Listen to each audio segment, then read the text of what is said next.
Guys, may hapon ninyo diyatan mga idol.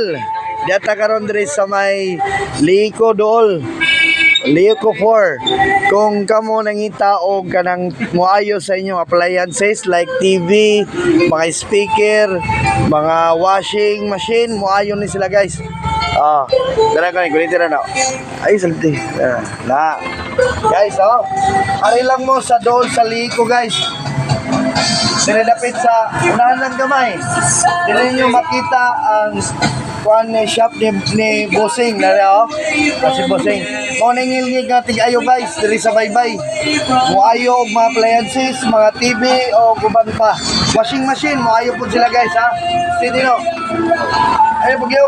Mga TV guys Lagyan kayo magpaayo diri kay gano. Number 1, moayo, barato ra siya maningil. Unya tested na yun, kikilaghan ako ng payo diri guys. Ari lang mo sa Dool sa Liko 4, kami magbayad ka kurinte. Naraunahan gamay. Mga washing machine, tanalang ko diri, kami lang mo sa Dool sa Liko, sa Dool sa Pure Gold. Naraunahan gamay diri sa Dool.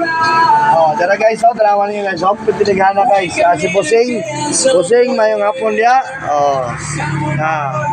Dadalay yung TV diri guys og mga washing machine kaning mga singana ning tubig-tubig kaning ani guys magpayo mo ngani nara diri. Di mo magmahay kay number 1 dili siya mahal maningil. Unya dili binuangan ang inyong mga appliances nga ibilin. Dili na niya asasan. Mga kasuki ari lang mo dada. Nadre ang Liko guys, ako itudlo niyo guys, narang Liko na sa unahan, nanay tower sa Pure Gold, klaro kay Pure Gold. Ari lang mo sa Dool, igari sa unahan na, makita niyo mga TV sa gawas. Okay, daghan na din sila suki mga idol. Kaya tungod sa ilang performance nga maayo.